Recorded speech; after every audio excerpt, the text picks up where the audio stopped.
My first guest this morning is Sadiq Khan, the Mayor of London. Sadiq Khan, welcome. Now, you are coming out today for a second referendum on the Brexit issue. Why? Well, I've thought long and hard about this. I've spent the last 2 years and 3 months working with the government to get the best deal from the European Union. I've met with the Brexit Secretary, David Davis, many times, the Prime Minister and others. I've given to the government, City Hall, advice and information. I've been to Brussels to meet with various EU presidents, officials, politicians, to explain to them how an extreme hard Brexit is bad for them too. And the reality is this, Andrew. We've now reached a position where there are two outcomes as a consequence of the government's negotiations. A bad deal, and by that I include us leaving the EU without knowing the terms of the future relationship, sort of blindfold Brexit, or no deal.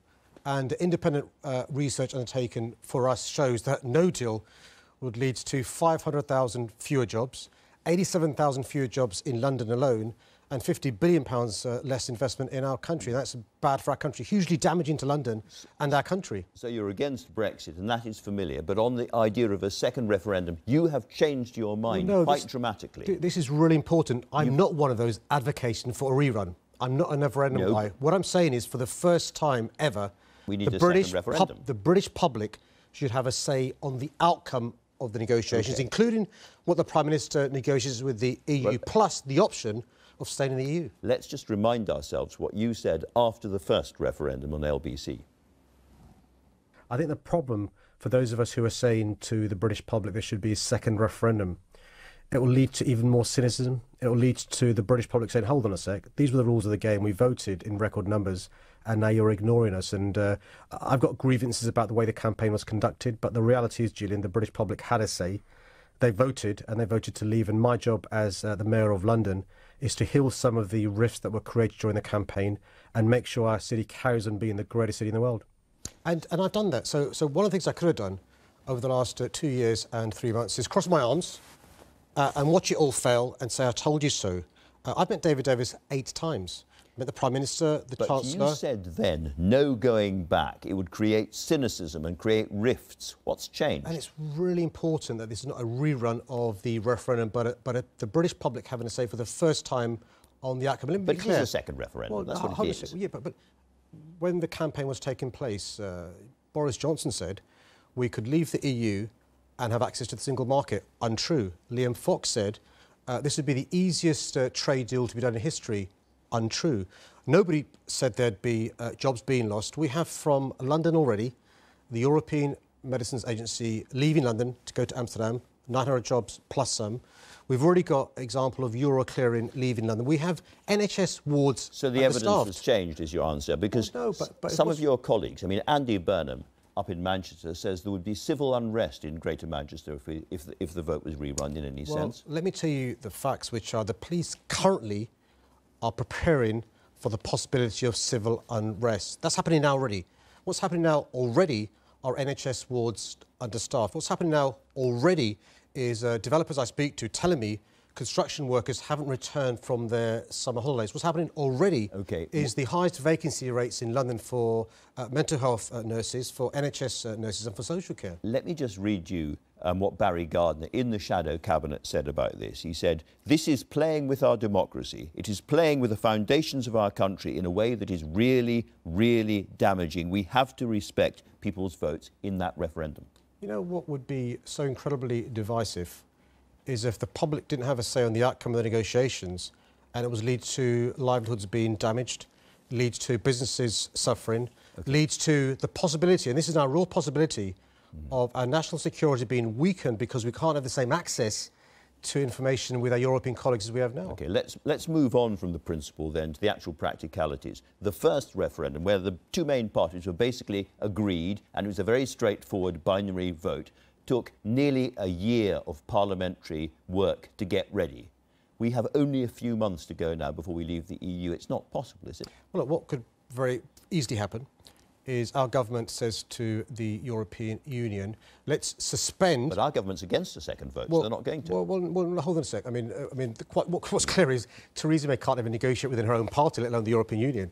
So what needs to happen is this. We defer us leaving the European Union to allow the British public for the first time to have a say on the outcome of the negotiations. Really important that happens. The reality is this: the Conservative Party already has rejected Chequer. The European Union has rejected the Chequer offer. So we're in a situation where we could slide out of the European Union with either no deal. We know that'd be hugely damaging to London and the country, or a bad deal. And that includes, by the way... So are you calling now for Article 50 to be extended so that a people's vote or a second referendum can actually happen? Well, bearing in mind the proximity to us leaving the European Union, bearing in mind how we're already seeing some of the consequences of a bad deal or potential no deal, I think the sensible thing for the Prime Minister to do would be called a general election. And that's my first option. I think we should have a general election, so we can have a Labour government installed in Downing Street. Well, that's my point. If we can't get two-thirds of the majority to agree to a new election, or there's not going to be a general election, the next best thing is for the British public to have a say on the outcome of the negotiations. And by the way, this is the public taking back control from politicians who have failed. What did Jeremy Corbyn say when you told him what you were going to do? Well, I've been fully supportive of the 6 tests. I've been fully supportive of us having all the options on the table. What did he say? Well, Jeremy unreasonably reminded me, and he's right to do so, but we've got a position now where the 6 tests are set out there clearly. What appears to me is the government's not going to meet those 6 tests. I would, like Jeremy, want to see a general election. I want to see Jeremy Corbyn as our Prime Minister. If that's not going to happen, as far as I'm concerned, the British public should have a say on the outcome of negotiations, including the option of staying in the EU. As Rachel Shabby was pointing out, there's 3 big unions come out for the people's vote, so-called, the second referendum. Francis O'Grady of the TUC has done so as well. Now you're doing it. Is this going to be a crunch moment, the Labour Party conference? Are you going to be able to shift party policy on this? Well, the way we work is we don't have crunch moments or pressure. Go on, have a crunch moment, please. The Labour Party makes policy for our party. And one of the good things about this leadership is they encourage debate and votes after debates as well. And I think the reality is, because of Jeremy Corbyn, John McDonnell, Keir Starmer, Emily Thornberry's hard work over the summer, the TUC motion last week, the various work being done by members across the country around CLPs, we will have a debate at a conference with a vote as well. Really big question is, what is the question? You mean on the referendum? Yeah. Well, that's one of the things that, you know, it's really important Parliament resolves. I would like to see one of the options on the referendum, the option to stay in the European Union. The British public have now seen all the promises broken by the likes of Michael Gove, Boris Johnson, Liam Fox and others. What is the question? Is it Theresa May's compromise or staying in the EU? Is that the question? I think the question should be a choice between the deal done by this government or staying in the European Union. And the deal done by this government, we can now see what actually the consequences would be. 2 years ago, 2.5 years ago, when this debate was taking place, it was theoretical. It was abstract. We were told, for example, various things by Brexiteers that haven't proved to be true.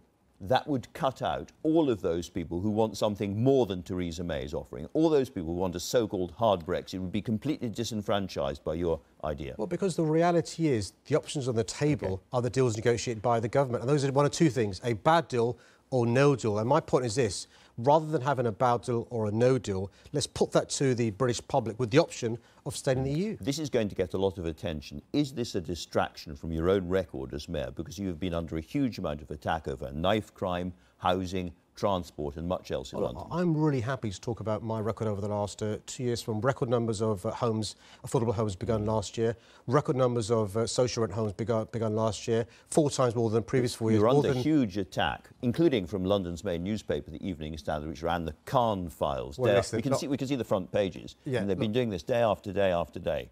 There we are. Listen, are you concerned about this is starting to cut home among London voters? I mean, can I reassure you, George Osborne doesn't concern me the slightest. And if he wants to rewrite history, if he wants the Londoners to have selective amnesia, it's not going to work. So I'm going to remind Londoners that the architect of the massive cuts to the police in London, the massive cuts to youth services in London, David Cameron's right-hand man when we had the referendum was George Osborne. And if he wants to go to battle with me, good luck, looking forward to it. Sounding very personal, Sadiq Khan. Thanks very much indeed for joining us.